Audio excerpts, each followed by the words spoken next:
Today we're going to take up the discussion where we left it last time. We were talking about two main positions with regard to the question, what is a person? On the one hand, we have the dualist view. That's the view that we spent a fair bit of time sketching last meeting. The dualist view according to which a person is a body and a soul, or perhaps, strictly speaking, what we should say is the only part that's essential to the person is the soul, though it's got a rather intimate connection to a particular body. That's the dualist view. And in contrast to that, we've got the physicalist view, according to which there are just bodies. A person is just a body, as we might put it. Now, the crucial point here, the point I was turning to as we ended last time, is that although a person on the physicalist view is just a body, a person isn't just any old body. A person is a body that can do a certain array of, has a certain set of abilities, can do a certain array of activities. People are bodies that can think, that can communicate, that are rational, that can plan, that can feel things, that can be creative, and so forth and so on. Now, we might argue about what's the exact best list of those abilities. For our purposes, I think that won't be crucial, and so I'll sometimes talk about this set of abilities without actually having a canonical list. You know, just think of them as the set of abilities that people have, the things that we can do that, well, other physical objects, you know, chalk, radios, cars, those things can't do. Call those the abilities that make something a person.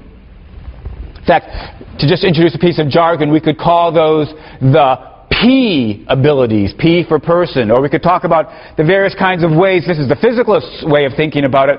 According to the physicalist, a person is just a body that has the ability to fulfill the various P functions. And we can talk then about a person as a P functioning body. Or we could say that a person is a body that is P functioning.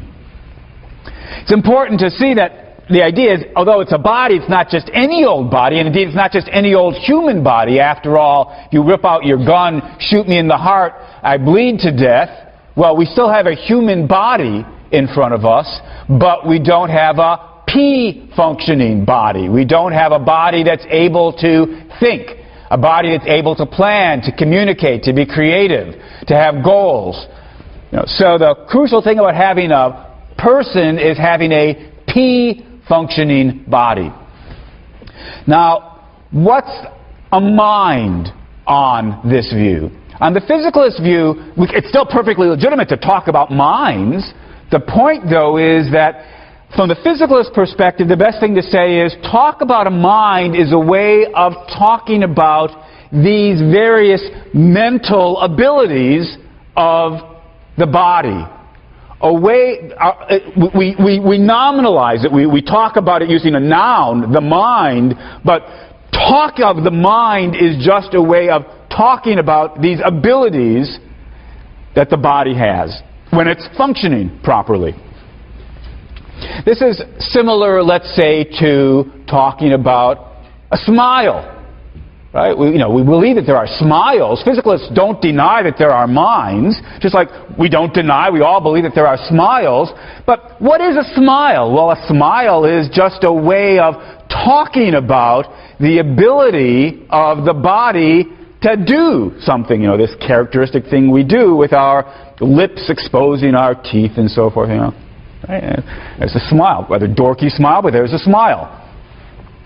Now, if you were listing the parts of the body, you would list the teeth, you would list the lips, you would list the gums, you would list the tongue, but you wouldn't list the smile. So, should we conclude as dualists that, well, smiles are these extra non-physical things, that have a special intimate relationship with bodies? Well, you could imagine a view like that, but it would be rather a silly view. Talking of a smile, talk about a smile, is just a way of talking about the body's ability to smile. There's no extra part. Even though we have a noun the smile, that, if you're not careful, might lull you into thinking there must be a thing, the smile, and then you'd have all these metaphysical conundrums. Where is the smile located? Well, it seems to be in the vicinity of the mouth, right? But the smile isn't the lips, the smile isn't the teeth, so it must be something non-physical. No, that would just be, a silly way to think about smiles. Talk of smiles is just a way of talking about the ability of the body to smile, to form a smile. That's an ability that we have, our bodies have. Similarly then, according to the physicalist, talk of the mind, despite the fact that we have a noun there, is just a way of talking about the abilities of the body to do various things. The mind is just a way of talking about the fact that our body can think, can communicate, can plan, can deliberate, can be creative, can write poetry, can fall in love. Talk of all of those things is what we mean by the mind, but there's no extra thing, the mind, above and beyond the body. That's the physicalist view. So it's important, in particular, to understand that from the physicalist point of view, the mind is not the brain. Right? You might think, look, according to physicalists, minds are just brains. And that would be, that wouldn't be a horrendously misleading thing to say, because according to the best science that we've got, the brain is the part of the body that sort of is the seat or house or the underlying mechanical structure that gives us these various abilities. These P functions are functions that we have by virtue of our brain, so that might tempt you into saying the mind on the physicalist view is just a brain. But we probably shouldn't say that, because after all, you shoot me, there's my corpse lying on the stage, well, there's my brain. My brain is still there in my head, but we no longer have a person. The person has died. The person, it seems, no longer exists. Whether strictly that's the best thing to say or not is a question we'll have to come to in a couple of weeks. But it seems pretty clear that the mind has been destroyed, even though the brain is still there. So I think, at least when there's the need to be careful, maybe we don't normally have the need to be careful, but when there's the need to be careful, we should say, talk of the mind is a way of talking about the P functioning of the body. And our best science suggests that a well-functioning body can perform these things, can think and plan and fall in love, by virtue of the fact that the brain is functioning properly. Right? That's the physicalist view. Now, if we take this view, we thought, look, on the dualist view, what was death? Death is presumably the separation of the mind and the body, with the destruction, perhaps the permanent separation with the destruction of the body. What's death on the physicalist view? Well, there is no extra entity, the soul. The mind is just the proper P functioning of the body. So the mind gets destroyed when the ability of the body to function in that way has been destroyed. Death is roughly the end of this set of functioning. Again, this probably should be cleaned up, and in a couple of weeks we'll spend a day or half period trying to clean it up and make it somewhat more precise. But there's nothing mysterious about death from the physicalist point of view, at least about the basic idea of what's going on in death. And I've got a stereo. Suppose I hold up my boombox for you, and it's playing music. That's one of the things it can do. And I drop it on the ground, smashing it. Well, it no longer can function properly. It's broken. There's no mystery why it can't function once it's broken. Death is basically just the breaking down of the body on the physicalist point of view, so that it no longer functions properly. One other point worth emphasizing in sketching the physicalist view is this. So, as I said, physicalists don't deny that there are minds. Even though we say we're just bodies, that doesn't mean that we're just any old body. It's not as though the physicalist view is we're bodies that have some illusion of thinking. No, we're bodies that really do think. So there really are minds. We could, on the physicalist point of view, call those souls. Just like there's no danger in talking of a mind from the physicalist perspective, there wouldn't be any serious danger in talking about a soul. And so in certain contexts, I'm perfectly comfortable in my physicalist moods. I'm perfectly comfortable talking about, this person's soul. He's got a good soul, a bad soul, or how the soul soars when I read Shakespeare or what have you. There's nothing upsetting or improper about the language of the soul, even on the physicalist point of view. But in this class, just to try to keep us from getting confused, as I've indicated before, and I want to remind you, I'm going to save the word soul, I'm going to at least try to save the word soul, for when I'm talking about the dualist view. So we might put it this way. The neutral term is going to be mind. We all agree that people have minds, sort of the house or the seat of our personalities. And the question is, what is a mind? And the dualist position is that the mind is a soul, and the soul is an immaterial object. So when I use the word soul, I will try to reserve it for the metaphysical view according to which souls are something immaterial. In contrast to that, we've got the physicalist view. Physicalists also believe in minds, but minds are just a way of talking about the abilities of the body. And so they do not believe, physicalists do not believe in any immaterial object above and beyond the body that's part of a person. And so just to keep things clear, I will say that physicalists, materialists, do not believe in souls. Because for the purposes of this class, I'm going to reserve the word soul for the immaterialist conception of the mind.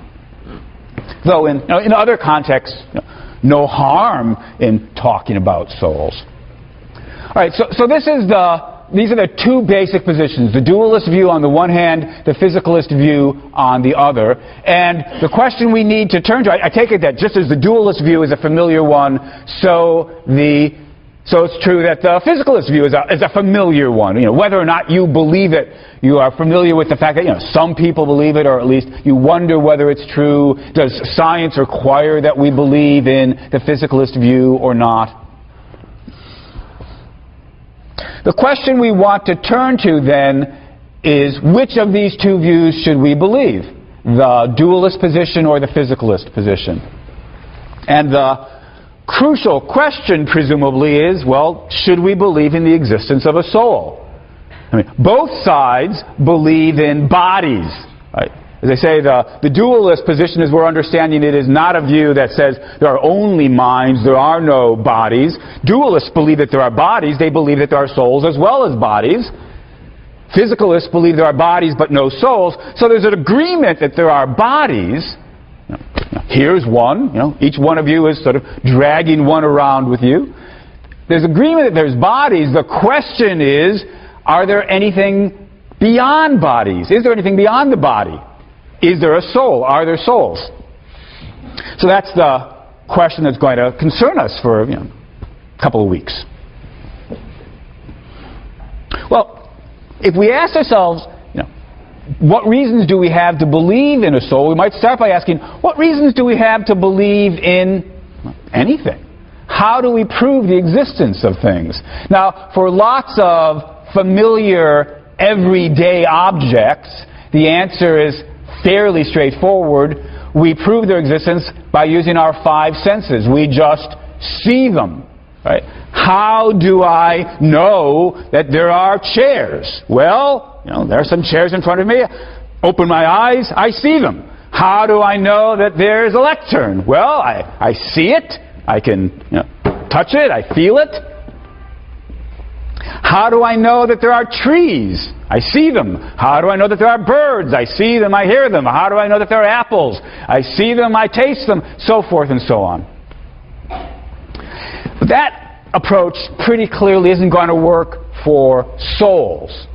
Because a soul, and again, we've got in mind this metaphysical view according to which it's something immaterial, isn't something we see. It's not something we taste or touch or smell or hear. We don't directly observe souls with our five senses. Might wonder, well, don't I sort of directly observe it in myself that I have a soul? And although I guess there have been people who've made that sort of claim, it seems false to me. I can only ask each of you to sort of introspect for a second, sort of turn your mind's eye inward and ask, do you see a soul inside you? I don't think so. I mean, I see things outside me. I feel certain sensations in my body, but it doesn't seem as though I observe a soul. Even if I believe in a soul, I don't see it. Well, how do we prove the existence of things we can't see or hear or taste and so forth? The usual method, maybe not the only method, but the usual method is something like this. Sometimes we posit the existence of something that we can't see so as to explain something else that we all agree takes place. Why do I believe in the existence of atoms? I don't see individual atoms. Why do I believe in the existence of atoms so small that I can't see them? Because atomic theory explains things. When I posit the existence of atoms with certain structures and certain sort of ways of interacting and combining and building up, when I posit atoms, suddenly I can explain all sorts of things about the physical world. And so I infer the existence of atoms based on the fact that doing that allows me to explain things that need explaining. This is a kind of argument that we use all the time. Now, how do I posit, why do I believe in X-rays even though I don't see them? Because doing that allows me to explain certain things. Why do I believe in, certain planets, too far away to be observed directly through a telescope? Because positing them allows you to explain certain things about the rotation of the star, the gravitational fluctuations, what have you.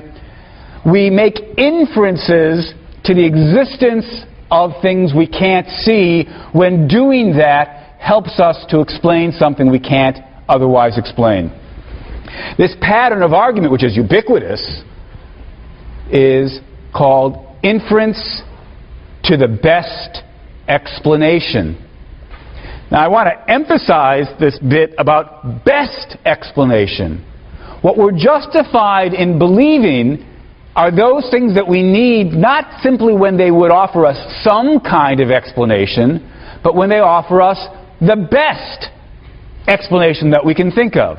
So, look, why am I justified in believing in germs, various kinds of viruses that I can't see? Or bacteria, what have you? Because doing that allows me to explain why people get sick. Oh, but there's other things that would allow me to explain that as well. How about demons? Right? I could believe in demons and say, why did the person get sick and die? Well, it's demonic possession. Why aren't I justified in believing in the existence of demons? It's a possible explanation, but what we seem to be justified in believing is not just any old explanation, but the best explanation. So we've got two rival explanations. We've got roughly germ theory and we've got demon theory, and we have to ask ourselves which of these does a better job of explaining the facts about disease. Who gets what kinds of diseases, how diseases spread, how they can be treated or cured when they kill somebody. And the fact of the matter is, demon theory doesn't do a very good job of explaining disease, while germ theory does do a good job. It's the better explanation. And so we're justified in believing in germs, but not demons. So it's a matter of inference, not just to any old explanation, but inference to the best explanation. All right, so what we need to ask ourselves then is, what about the soul? Can't observe souls, but here's a possible way of arguing for them. Are there things that need to be explained that we could explain if we posited the existence of a soul, an immaterial object, above and beyond the body? Are there things that the existence of a soul could explain and explain better than the explanation that we would have if we had to limit ourselves to bodies? You might put it this way, it's sort of the easiest version of this kind of argument for our purposes. Are there things about us that the physicalist cannot explain? Are there mysteries or puzzles about people that the physicalist just draws a blank, but if we become dualists, we can explain these features? Suppose there was a feature like that, feature F. Then we'd say, look, although we can't see the soul, we have reason to believe in the soul, because positing the existence of a soul helps us to explain the existence of feature F, which we all agree we've got. Suppose it was true that you couldn't explain love from the physicalist perspective, but we all know that people do fall in love, but souls would allow us to explain that. Well, boom, we'd have an argument for the existence of a soul. It would be an example of inference to the best explanation. Now, the crucial question, of course, is what's the relevant feature F? Is there some feature that the physicalist can't explain, and so we need to appeal to something extra physical to explain it? Or the physicalist can only do a rotten job of explaining, and if we were to appeal, like demon theory did, and if we were to appeal to something non-physical, we would do a better job of explaining. If we could find the right F and make out the argument the physicalist can't explain it or does a bad job of explaining it, and the dualist does a better job of explaining it, we'd have reason to believe in the soul. Like all arguments in philosophy, it would be a tentative argument. We'd sort of have some reason to believe in the soul until we sort of see what next argument comes down the road, but at least it would give us some reason to believe in the soul. So what I want to do is ask, what might feature F be? Is there any such feature F? And it's probably also worth underlining the fact that what I'm really then doing is running through a series of arguments. Inference to the best explanation is not a single argument for the soul. It's rather the name for a kind of argument. And depending on what F you fill in the blank with, what pet feature or fact you're trying to explain by appeal to the soul, you get a different argument. All right, so let's ask ourselves, are there things that we need to appeal to the soul in order to explain these things about us? Well, here's a first try. Actually, let me start by saying I'm going to distinguish two broad families of characteristics we might appeal to. We might say one set of approaches focus on ordinary, familiar, everyday facts about us. The fact that we love, the fact that we think, the fact that we experience emotions, what have you. These are sort of ordinary features of us, and I'm going to start with those, and then I'll turn eventually to another set of possible things that might need explaining, which we might think of as extraordinary, supernatural things. Maybe there are certain supernatural things about communication from the dead or near-death experiences that need to be explained in terms of the soul. So we'll get to those, but we'll start with sort of ordinary, everyday, humdrum facts about us. Even though they're ordinary and familiar, it still could turn out that we need to appeal to souls in order to explain them. So, to start, how about this? Start with a familiar fact, which I've already drawn your attention to a couple of times, that you can have a body that's dead. You can have a corpse, and that's clearly not a person. It's not a living being. It's not a person. It doesn't do anything. It just lies there. Whereas your body, my body, is animated, right? I move my hands around, my mouth is going up and down, it walks from one part of the stage to the other part of the stage. Maybe we need to appeal to the soul in order to explain sort of what animates the body. And the thought would be, when the soul and the body have been separated, such the dualist explains, the soul has lost its ability to, give commands to the body, and so the body's no longer animated. So we've got a possible explanation of the difference between an animated and an unanimated or inanimate body. To it, is the soul in contact of the right sort with the body? There's a possible explanation. Might say, look, the physicalist can't tell us that because all the physical parts are still there when you've got the corpse, at least if it's a fresh corpse before the decay has set in. So we need to appeal to the existence of a soul in order to explain the animation of bodies like the ones that you and I have. Well, I said I was going to run through a series of arguments, but that doesn't mean that that lights have just turned off. I don't know why. Doesn't mean that I'm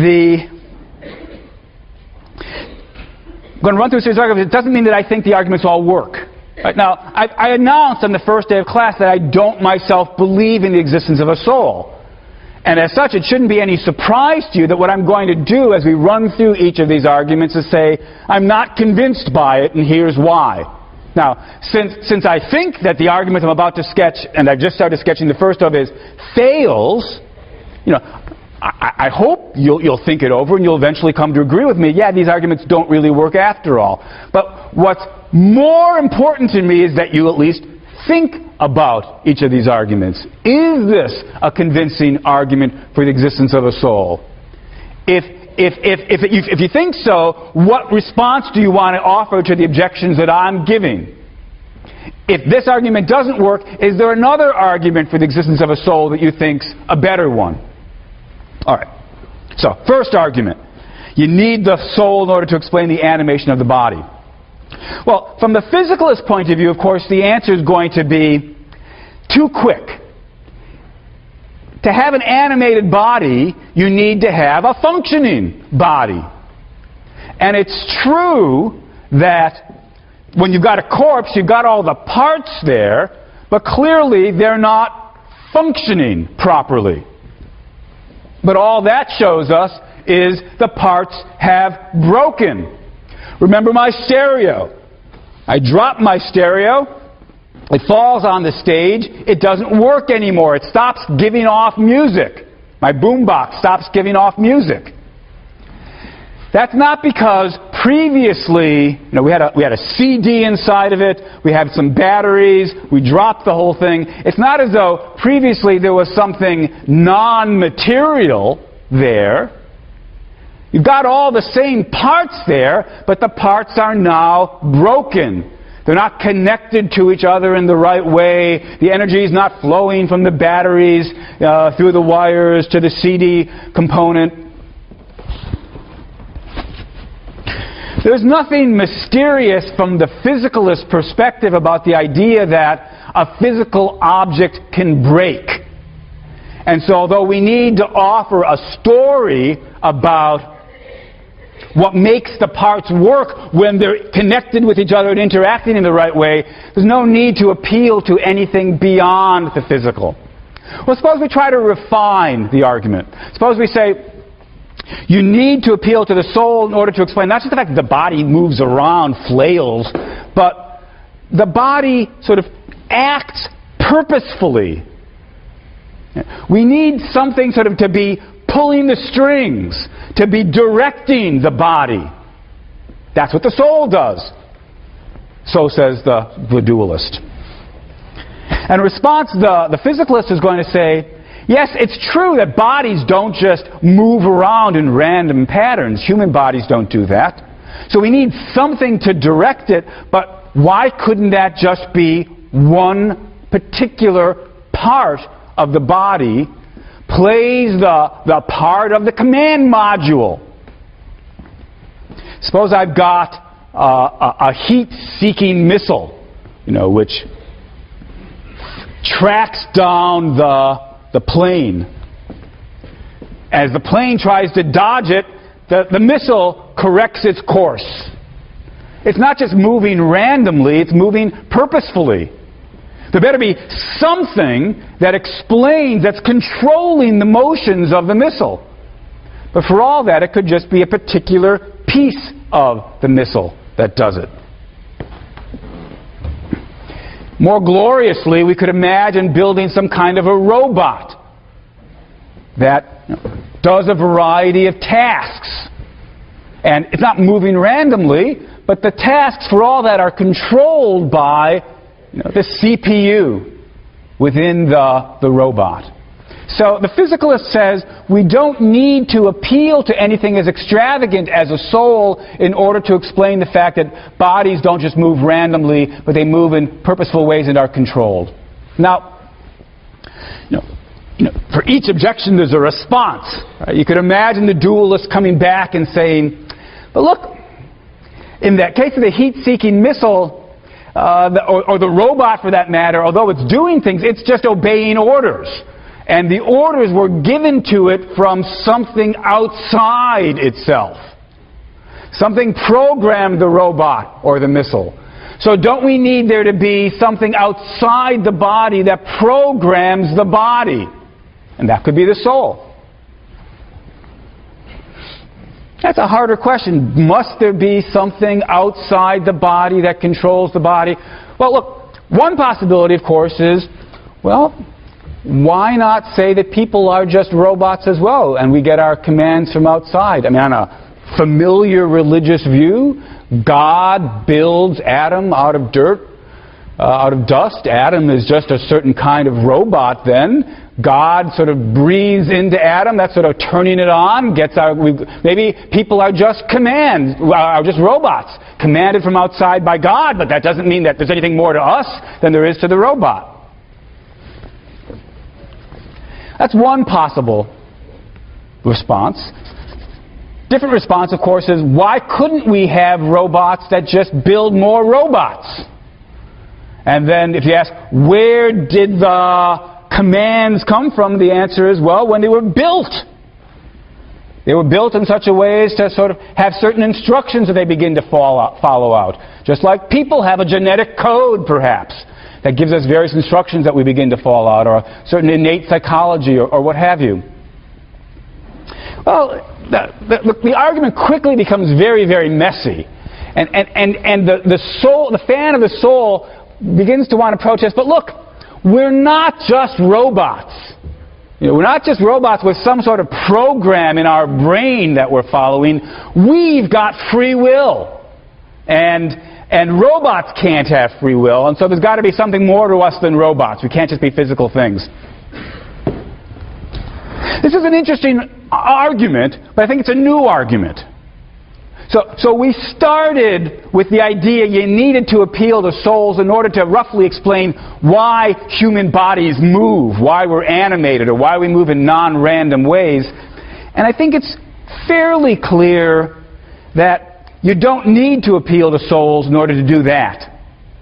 Appeal to a physical body suffices, I think, to have an explanation as to the difference between an animated and an inanimate body, how bodies will move in non-random ways. If the brain is our CPU, then we'll behave in deliberate, purposeful ways, just like a robot will behave in deliberate, purposeful ways. So this initial argument, I think, is not compelling. Still, we might wonder, what about this new argument? What about the fact that, so we said, look, there's a family of arguments, all of which have the general structure, inference to the best explanation. You need souls in order to explain feature F. Plug in a different feature F and you get a new argument. The one we started with, You need the body to explain the animation. You need the soul to explain the animation of the body. That argument, I think, doesn't work. But now we've got a new one. You need the soul in order to explain free will. Let me come back to that argument later. It's a good argument. I mean, it's an argument well worth taking seriously, but let's come back to it later. First, let's run through some other things that might be appealed to as candidates for feature F. Suppose somebody says, look, yeah, it's true that we don't need to appeal to souls in order to explain why bodies move around in a non-random fashion, but people have a very special ability, and so the argument goes, that mere bodies couldn't have, physicalists can't explain. That's the ability to think. It's the ability to reason. People have beliefs and desires, and based on their beliefs about how to fulfill their desires, they make plans. They have strategies. They reason about what to do. This tightly connected set of facts about us, beliefs, desires, reasoning, strategizing, planning. You need to appeal to a soul, so the argument goes. You need to appeal to a soul to explain that. No mere machine could believe. No mere machine has desires. No mere machine could reason. Now, it's easy to see why you might think that sort of thing when you stick to sort of simple machines. It's pretty clear that there are lots of machines that it doesn't seem natural to ascribe beliefs or desires or goals or reasoning to. My lawnmower, for example, doesn't want to cut the grass. Even though it does cut the grass, it doesn't have the desire. It doesn't think to itself, how shall I get that blade of grass that's been eluding me? So it's easy to see why we might be tempted to say no mere machine could think or reason or have beliefs or desires. But that argument's much less compelling nowadays than I think it would have been 20 or 40 years ago. In an era of computers, it seems, with quite sophisticated computer programs, it seems, at the very least, natural to talk about beliefs, desires, and reasoning, and strategizing. So suppose, for example, we've got a chess-playing computer. On my computer at home, I've got a program that allows my chess to play computer. I myself stink at chess. This program can beat me, blind. So I move, my bishop. The computer moves its queen. What do we say about the computer? Why did the computer move its queen, or its virtual queen? Why did the computer move its queen? Well, the natural thing to say is it's worried about the fact that the king is exposed, and it's trying to block me by capturing my bishop. That is what we say about computer playing programs. Now, think about what we're doing. We're ascribing desires to the program. We're saying it's got an ultimate desire to win the game, certain subsidiary desires to protect its king, to capture my king, certain other subsidiary desires, no doubt, to protect its various other pieces along the way. It's got beliefs about how to do that by blocking certain paths, or by making other pieces on my side vulnerable. It's got beliefs about how to achieve its goals, and then it puts those combinations of beliefs and desires into action by moving in a way that's a rational response to my move. So it looks as though the natural thing to say about the chess-playing computer is it does have beliefs, it does have desires, it does have intentions, it does have goals, it does reason, it does all of this. It's rational to this limited extent. It's only able to play chess, but to that extent, it's doing all these things, and yet we're not tempted to say, are we, that the computer has a non-physical part. We can explain how the computer does all of this in strictly physical terms. And of course, once you start thinking of it this way, it's natural to talk this way across a variety of things that the computer may be trying to do.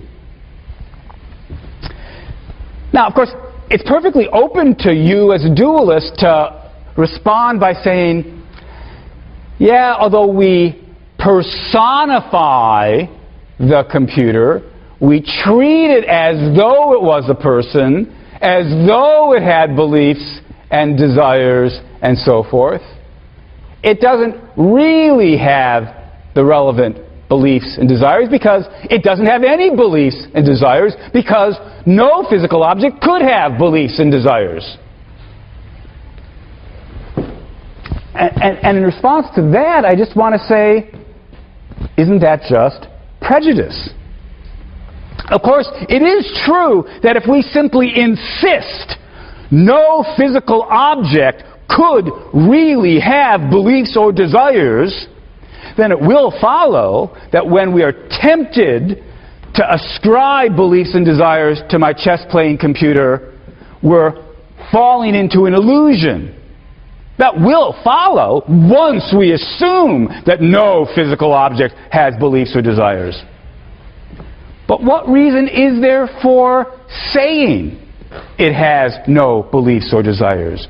What grounds is there for withholding ascriptions of beliefs and desires to the computer?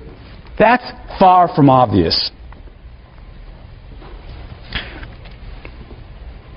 Well, here's a possibility. Desires, at the very least, seem to be, at least in typical cases, very closely tied to a series of emotions. You get excited when you're playing chess at the prospect of capturing my queen and crushing me. You get worried when your pieces are threatened. And of course, more generally, you get excited when your heart goes pitter-pat when your girlfriend or boyfriend says they love you. Your stomach sinks. You have that sinking feeling in the pit of your stomach, when you get a bad grade on a test. Maybe what's really going on is the thought that there's an aspect of desire that has a purely behavioral side. That's, moving pieces around in a way that would make sense if you had this goal. But and maybe machines can do that. But there's an aspect of desires, the emotional side, that machines can't have. But we clearly do have. And maybe we want to build that emotional side into talk of desires. So maybe if we want to say machines don't have a mental life and couldn't have a mental life, what we really mean is no machine could feel anything emotionally. So let's distinguish. Let's say there's a way of talking about beliefs and desires which is just going to be captured in terms of, responding in a way that makes sense given the environment, right? And maybe computers and robots could do that. But there's clearly a side of our mental life, the emotional side, where we might really worry, could a robot feel love? Could it be afraid of anything? So look, again, our question was, do we need to appeal to souls to explain something about us? Physicalist says no. Dualist says yes. If what we mean is the mental But the aspect, the behavioral aspect of the mental, where even a chess-playing computer probably has it, then that's not a very compelling argument. Physicalists will say, look, that aspect of the mental is pretty clear, we can explain in physical terms.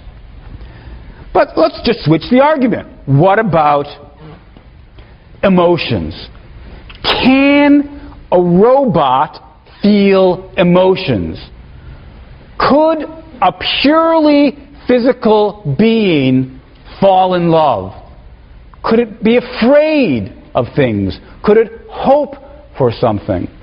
The latest version of our argument then is people can feel emotions. But if you think about it, it's pretty clear no robot could feel emotions. No merely physical thing could feel emotions. And so there must be more to us than a merely physical thing. That's the argument we'll start with next time.